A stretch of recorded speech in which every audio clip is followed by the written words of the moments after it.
मी स्वधान्य दुकानदार उद्धवराजे गोरे।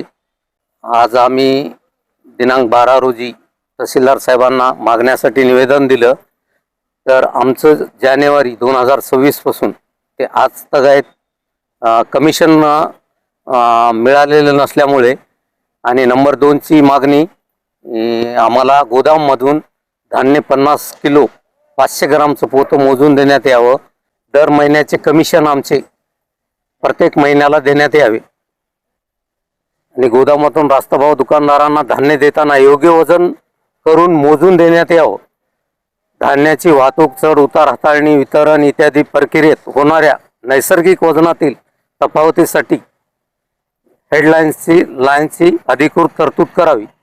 रास्तभाव धान्य दुकानदाराच्या विविध प्रलंबित मागण्याबाबत एकत्रित शासनाने निर्णय तातडीने मंजूर करावा। आमच्या तालुक्यात दुकानदार आहेत बघा 63, आज हजर होते 30।